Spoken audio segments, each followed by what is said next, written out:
สูงครับเมื่อชิ้นนี่ก็มีโดนมาปล่อยมีโดนเนี่ยเอาหมากมาปล่อยASPP 6 ลูกนี่ว่าอันลอยคอมาป้อนเจ้ามื้อเนี่ยลองแน่ๆหันเฮาอุบกันเนี่ยบ่คัดตึกกันขยันฉีๆไว้บ่เหมือนนั้นมาเปิ้นก็ได้มาเฮ็ดอันว่าสร้างสถานการณ์นั้นก็ไม่เฮ็ดให้มันเป็นรองเป็นตาบ่ได้ผิดกันขึ้นเพราะมีความไตก็มาเฮ็ดให้เฮาบ่ได้จัดกันขึ้นทีเดียวมันจะไตในกันเฮ็ดว่าเป็นแผนเบิ่นพอลองในพวกASPPติกก็อยู่มานี่ว่าผู้ก่อการให้ว่าเป็นอาเซียนอยู่นี่ก็สู่ตุกล็อกเบิ่นแทงยาวตุกล็อกเบิ่นแทงยาวปอดห้องอันเฮายามเปลี่ยนมายามทบเนี่ยเฮาก็ว่าเฮาจ้าเฮาว่าเฮาให้เฮาว่าเฮาออกเป้โคลายนี่มาตกต่างกุฏินี่อันนั้นก็เป็นปืนให้ลงบนตาสูตัวเร็ววันมื้อนี้ก็ออกหมากมันมาเยาวนู้อันนั้นยามเฮ็ดให้ต่อไตนั่นกันน่ะตามปอดห้องเฮาก็ยามมาเยาวเฮานี่อาจสิเฮ็ดป่นเป็นนาดีเฮานี่อาจสิเป็นปานนั้นดีวันมื้อนี้ก็ออกหักออกโหมันมาหันมาเยาลองอันเฮาเฮ็ดเพิ่นว่าผูกหยังก็ไรนั่นนี่น่ะสูผูกหมักแก้งสูก็ได้กินหมักแก้งสูผูกหมักเขือได้กินหมักเขือสูผูกหมักเขือส้มสำได้ออกมาหมักผิดมันดึงเตะเป็นความไรเฮาเฮ็ดหยังไว้เฮาเลยสั่งปืนหางห้ายลงสั่งไว้มันก็ได้มาหาเฮาวันมื้อนี้มันได้ขึ้นมาเฮาขึ้นปืนอันเฮาเลยสั่งไว้นั่นก็บ่ได้จับตัวเฮาเด้เป็นสมาเฮาลาดีเฮาเฮ็ดดีแต่เนาะความอันเฮายามเฮ็ดดีนั่นเพิ่นได้เอามาอีสเฮาเด้มื้อนี้มันนี่เฮาไม่ได้จับตัวเฮาลูกปืนหางห้ายของเฮาอันเฮาเฮ็ดทางไตเนี่ยมันได้นี่เฮาเป็นสมาเฮาเบิ่นนี้เป็นสมาเฮากันนี้กันก็เปิ้นอันเฮายามห้องมาเป็นอวยหลีเฮานั่นเปิ้นนี่เฮาเปิ้นนี่ว่าเฮาดำเลยจึกคือมันยามเอาไว้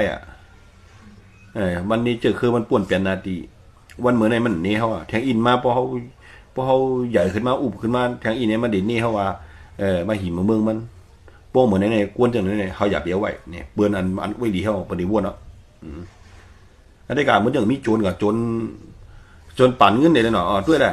กำเรือนมาหนังอันเป็นเจืองจังนั้นเพิ่นเฮ็ดนี่มาก็อยากหันอันก็ป่วนปั่นป่วนอย่างจังได๋กำเรือนมาเป็นทางลานี่กำเรือนน่ะเขาได้เฮียมันขึ้นเนี่ยขึ้นชังอันนี้ก็เหมือนกันครับ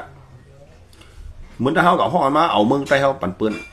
เฮาเอาห้องมาเนี่ยเฮามาลืบกวนเฮือนออกเฮามาลืบกวนเฮือนออกกำเรือนมาแห่งล่ะเขาจะนั่นได้วนว่าแต่กวนเฮือนมันยังลืบบอกจะบ่แทงอินมามันลืบปากก็ว่ามันเฮ็ดจังก็ว่าเขาได้วนจังไหนอันนี้ลอกลายอันวนเก็บตื่นล้วนก็ตุ้ยออกลองได้อันนี้ขนาดนี่ลายตีเก็บมันอันยาวอันกว้างอันนำนี่ตีมีทางดังนำอันลองในปืนทางให้แล้ววันมื้อนั้นอันสูเลยเฮ็ดไว้แล้วจุ่มASPPวันให้วันมื้อนี้ก็ออกหักออกโหออกตุนออกหักมาอ่ะวันมื้อนี้ก็เฮียงล่ะนี่อันเฮาเฮ็ดมื้อนั้นก็เฮาแหนงขึ้นก็เอาขึ้นแล้วมันป่วนก็เอาดูก้อย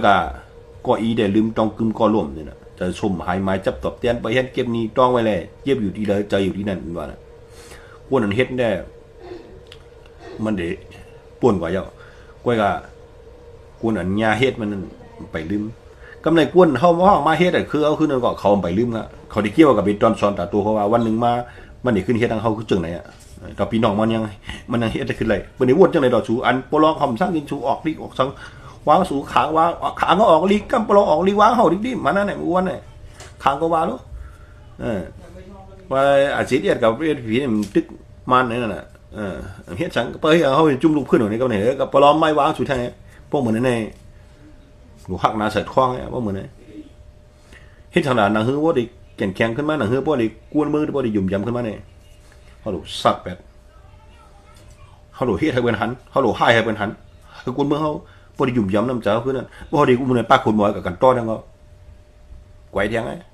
พุงตะโกเฮามันคือจังแท้วันมื้อนี่สุต้องเฮ็ดให้เพิ่นหันให้คนมือเฮายุ่มยำแล้วชูเขายังมีก้อมีแหนของเฮายังมีหายเว้ยนี่เฮาต้องรัดเฮ็ดนี่เพิ่นกูจะผลักนี่ครับแล้วจุ่มASPPวานให้บ่สูงครับ